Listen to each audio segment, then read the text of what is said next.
And we're back on Inside the Ropes. We have been celebrating the end of 2012 and all the great things that have happened, but one of the sad things that happened this year is Jerry Lynn announced that he's going to be retiring from professional wrestling, so we felt it was only fair that we bring to you the former original ECW World Champion, one of the best, Jerry Lynn. Welcome to Inside the Ropes, Jerry.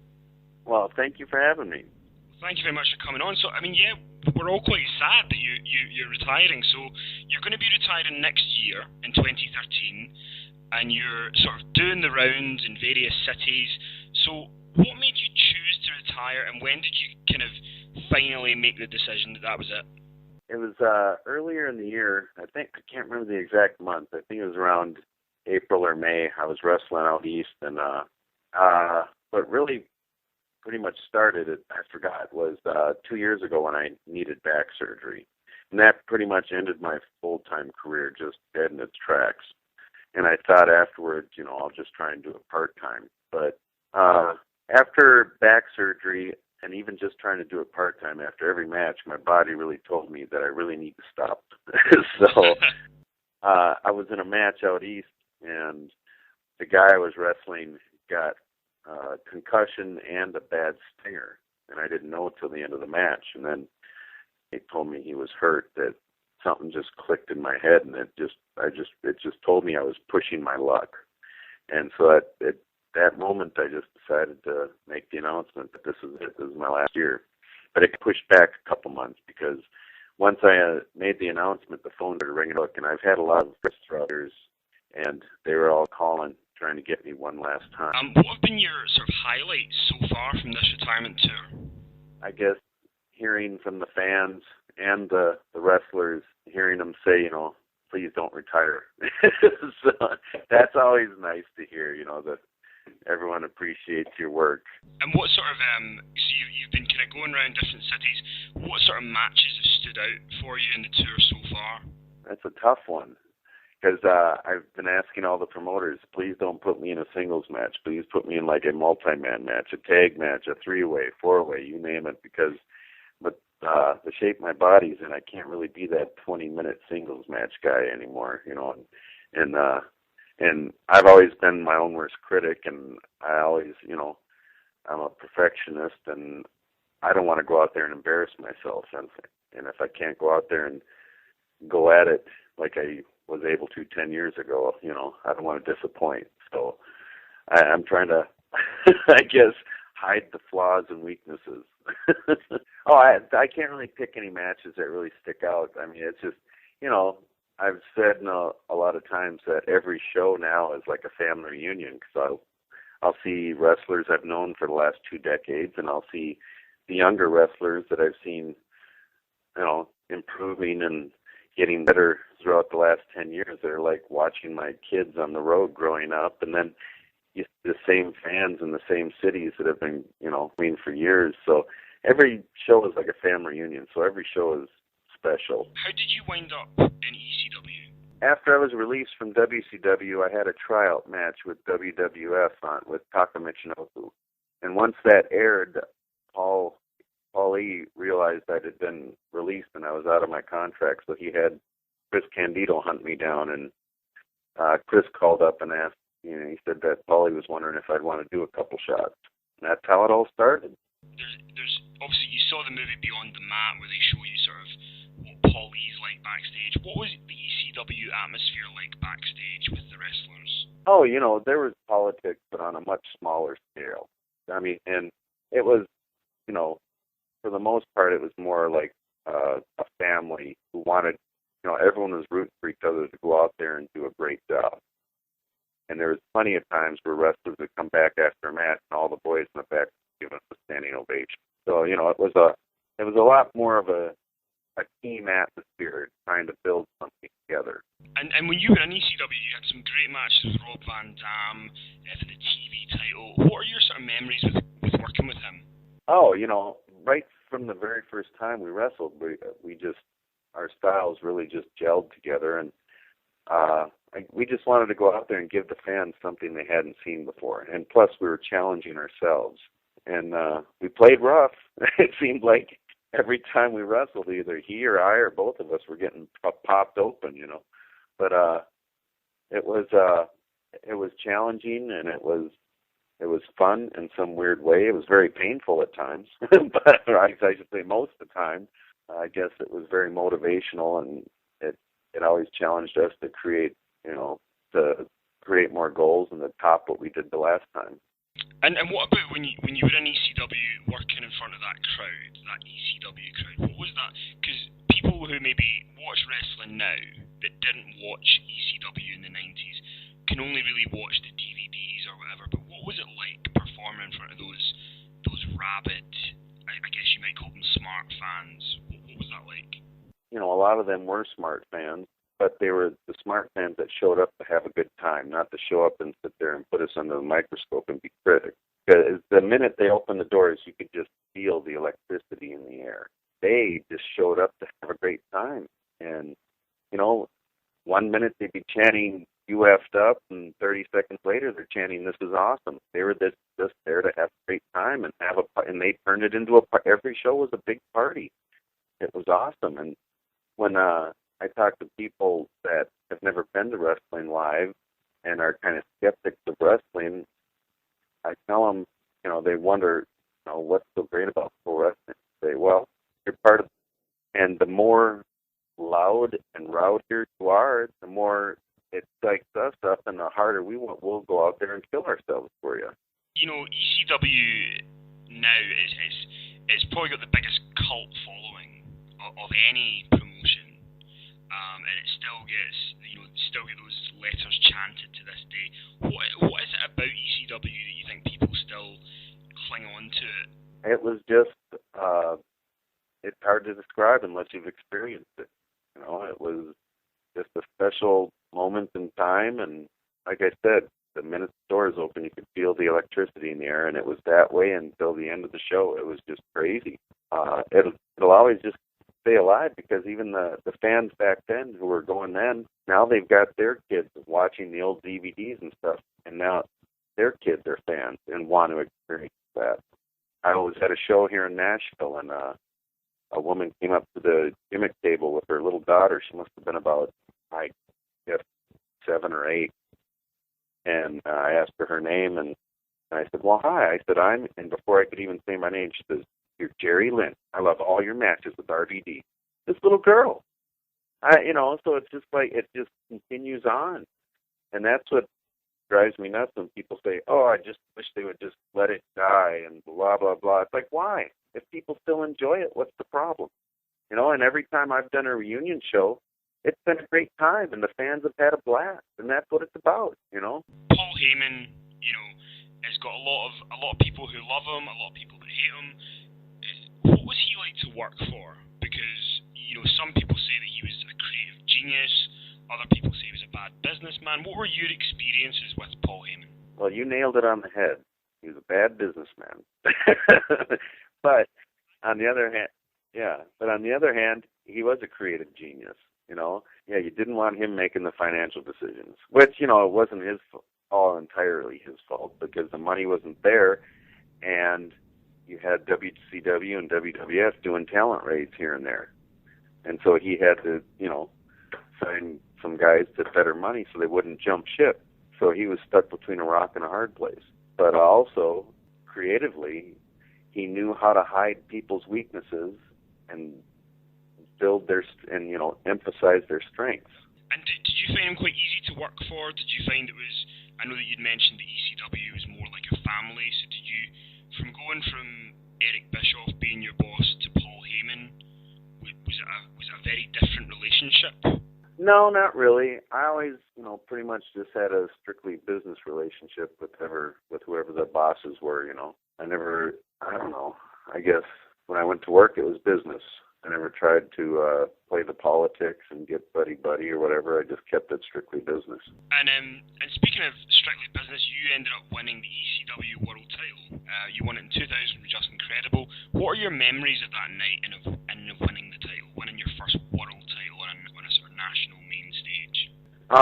I guess the main thing was 3 count. It was one of the loudest things I'd ever heard, which was pretty awesome. The fans just went ballistic. So that's what mainly sticks out in my mind. And how long before did you find out about it, that you were going to be the champ? I think it was like 2 weeks before, and Paul, he asked me, he says, "How does it feel like you're going to win the title?" I said, "Well, I said, well, it's just fine." I said, I just hope they bite on some of the false finishes going home.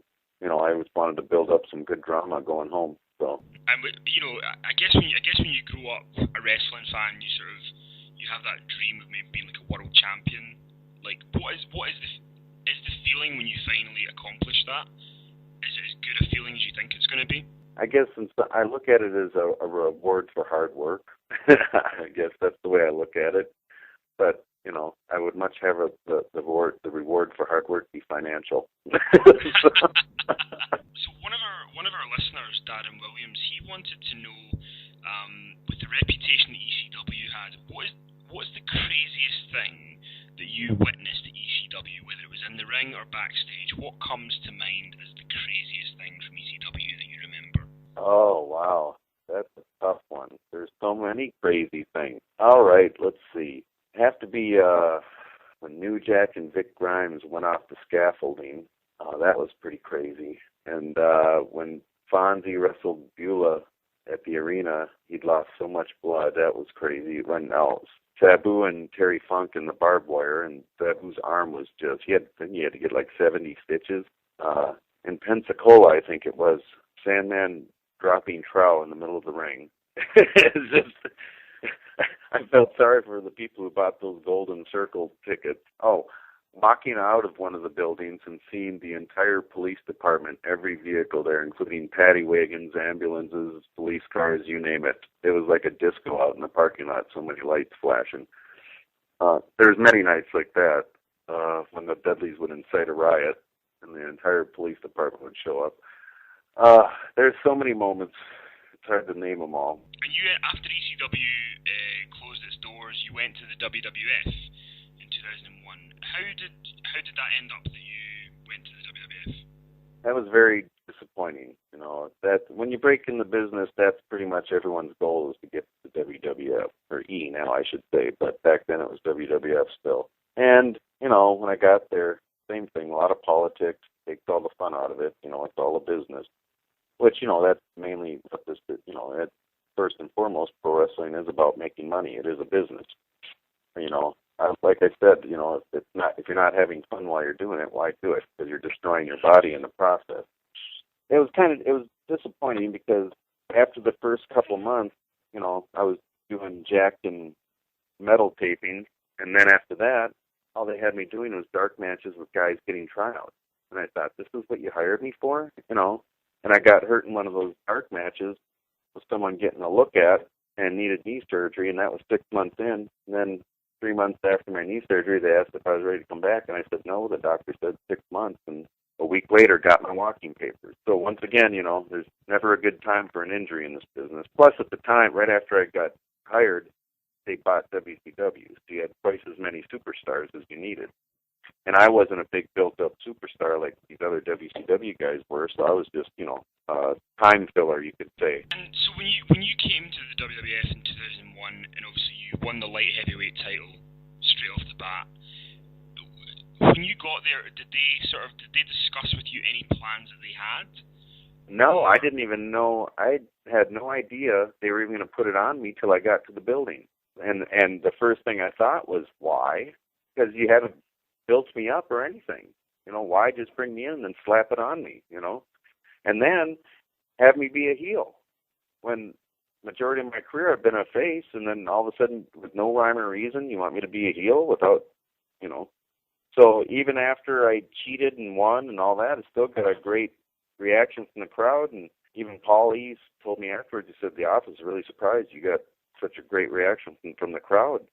And it was in Chicago. And I said, well, it's one of our main markets for ECW, And then, of course, if you want me to get booed, you got to bring me in and have me turn on one of your, baby faces who's really over with the crowd. Then I'll be a heel. But it was just, here, you're a bad guy now, no rhyme or reason. So it just, the whole time in my head, I was just thinking, why? One of our listeners, because we put out a thing that you were coming on the show, and we asked some people if they get anything they want to ask you about your career. And one of our listeners, Daniel Haig, he wants to know why you weren't involved in the ECW invasion angle of 2001. They never even asked me. And the fact that they never asked me really made me, it made me realize that they had no plans for me. So, which was fine because I really wouldn't have wanted to be involved in it because I knew it was destined to fail because Vince will never put over a wrestler from another company over a WWE wrestler. So it was destined to fail because they would never do good business with it. So the ECW invasion comes up. Did you even ask anyone, why am I not a part of this? Or were you kind of like, right, okay, they don't want me to be a part of it. That's fine. Nope. No, I didn't ask. I just kept my mouth shut. I always just showed up with a smile on my face, did what I was told. But I guess in this business, in a lot of cases, that's a big no-no. Sometimes I feel like you got to be a whiny bitch. But that's not me. I always, if you like my work, hire me. If you don't. You're not going to hurt my feelings. It's funny because, not to blow smoke up your ass, but, a lot of people say that you're one of the most underrated guys of all time. And I guess, you go to the WWF and, you're clearly, you could be in the ring with a lot of the top guys there. But, like you say, you're from another company and I kind of wonder, do you think Vince McMahon ever watched WCW or ECW or any of the other shows? Do you think he ever took any notice of any other companies? In some ways, I think he does. And in some ways, I don't know if he has the time. He's got so much on his plate. But then I hear about, little independent promotions here and there who are using ex-WWE wrestlers and advertise them, and they get dismissed emails and letters from the Fed saying, stop advertising them in that way. So it's like, I don't know if Vince is watching, but he's got people who are watching everybody. But after the WWF, you went to TNA and you spent quite a long time there. And it's a bit of a different company now, I guess, from when you were there. When you were there, they had the six-sided ring. What do you think of TNA? What was your experience like there? At first, I loved it because I think we were doing stuff like advancing storylines more old school ways, like in my angle with AJ. Instead of just going to the ring and, getting on the mic and trying to be funny with each other and cut each other down and stuff, we would do stuff like, I remember one where one of us jumped the other one in catering, and we were brawling over tables and stuff. And that just reminded me of back in the NWA days when the Horsemen would follow Dusty in his car into the parking lot at the TV station and jump him in the parking lot and stuff. Instead of just going to the ring and getting on a microphone and sounding like two kids on a playground saying, my dad can beat up your dad, It's just ridiculous. That's what I liked about the beginning of TNA is they would further storylines like that. But then after a while, it started just looking like WCW on its last leg again. And then in 2007, you asked to be released from TNA. So what made you want to leave there? They had us all sign a little amendment to our contract where we couldn't work for any independents that had TV, DVD distribution, or pay-per-views, even pay-per-views. And that was a lot of my regulars. And TNA wasn't making me rich by any means. They're telling me all of a sudden now I can't work for a bunch of my regulars that I work for on a regular basis and make money. And then they left me home 2 TV tapings, which was a whole month with no income. They're starving me to death. So I had to ask for my release. I have a wife and 2 daughters I got to take care of. And you've been a part of pretty much every promotion in the US. You've been part of all the big companies at some point, and you made several appearances for Ring of Honor. How was that? How were those experiences being a part of Ring of Honor? Oh, it was good. It was Kerry Silken was a great promoter to work for.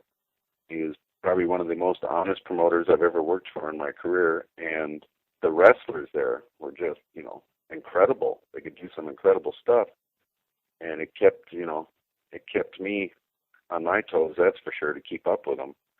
And I guess, it was, no pun intended, it was an honor that they had me there. When you think about the company is mainly for younger guys who can really go. So it was a nice compliment that they brought me in since I was one of the older guys. And, you didn't see them bringing in a lot of older guys. Yeah, absolutely. And And when you were in Ring of Honor, you won the world title there as well from Nigel McGuinness. What was that? What was that experience like of winning the world title there? And like you say, you were in there with a lot of young guys. And what was that experience like to win the world title? It was, it was rough because in Ring of Honor, it's a lot more physical style, and the bar has been raised so high as to what it takes to win a match there. And so it was very rough, and it took a toll on my body. But it was a great experience, and I loved, wrestling a lot of the guys. Like I said, they were some of the best wrestlers on the planet in that company. And I always loved wrestling Nigel. I wrestled him quite a few times. There were some great moments, and there was a lot of skeptics in the crowd, too, that didn't think I deserved it or I was too old or whatever. But I was still proud of what I accomplished there because there were a few matches that really stick out. Like I think it was in Dayton, Ohio, I wrestled Roderick Strong. The heat in the building, he hit the guardrail and got popped open pretty good and was bleeding like a stuck pig, but you could just feel the heat rise in the building.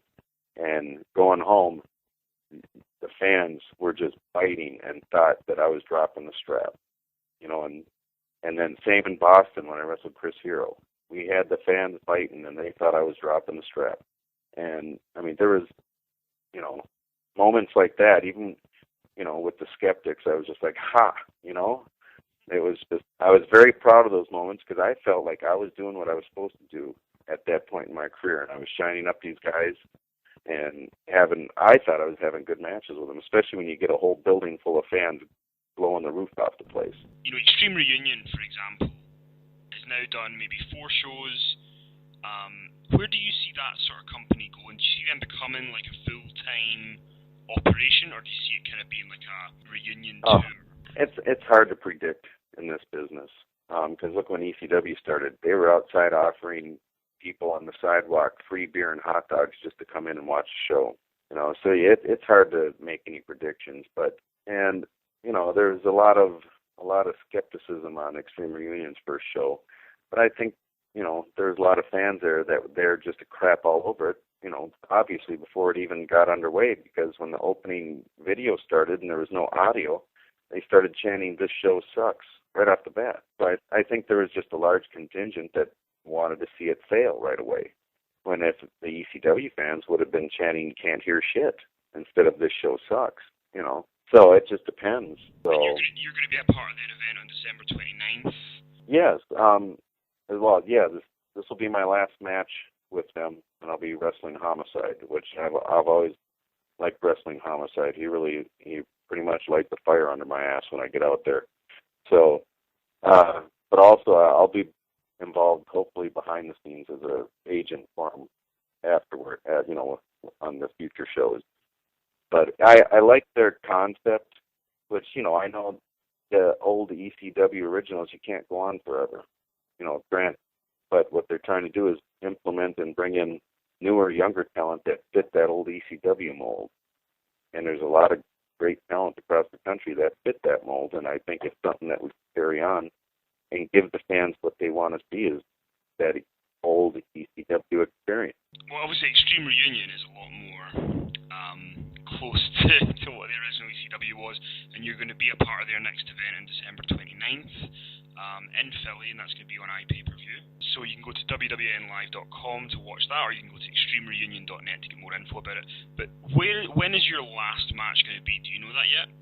Yes, it will be March 23rd at the Minneapolis Convention Center, and it's going to be a 4-way against 3 other guys that I feuded with the first few years of my career. It'll be J.B. Trask, Forrest the Psychopath, and Johnny Love, all of us in a 4-way. Do you think you could ever be tempted to come back again, or do you think, because a lot of people kind of say, okay, he's retiring, but give him a year and he'll be back. No, this is pretty much my body telling me, it's had it, it's shot. My bump card is full. It's probably beyond full, but someone asked me, would you be tempted to come back and if someone could have you wrestle RVD again? And I said, I don't think my body could take another RVD match. After thinking about it, I thought the only match I would come back out of retirement for, and it would be only one time, would be if I got to wrestle on WrestleMania. But I don't foresee that happening. But that would probably be the only way I would come back and just wrestle one more time. Because it kind of irks me that Snooki got to be on WrestleMania, and I never will. So, oh, you know what? I forgot. They did ask me to be part of that, was the ECW one-night stand thing. I forgot. I was under contract with TNA at the time. And I think Dreamer called me and asked me if I'd want to do it. And so I asked permission. I think I asked permission if I could do it. And I think TNA gave me the okay. And I told them, yeah. And, and Dreamer called back and said, well, they don't want to do it because I think he mentioned me and Raven at the time. He says, they don't trust you guys. They think you might pull something on a live pay-per-view. I said to Dreamer, I said, well, apparently they don't know me that well. He says they probably don't even remember you working for them. If you could say maybe just a couple of matches looking back that are your favourites from your entire career. Well, I guess one of the ones with RVD that really stuck out was one we had at the arena that was for TV, and I had my ribs all taped up and was being helped back in the middle of the match, and then I came back and finished. Well, when I came back, I mean, the fans were just blowing the roof off the place. That was a big night. And in Japan, when I worked for the Michinoku, I was in a masked man tournament, and I had a mask versus mask match against Grand Naniwa, and the fans were just going crazy. Well, you've certainly had a lot of great matches. You've had a great career. And we want to thank you for coming on the show. Well, thank you. Thanks for having me on.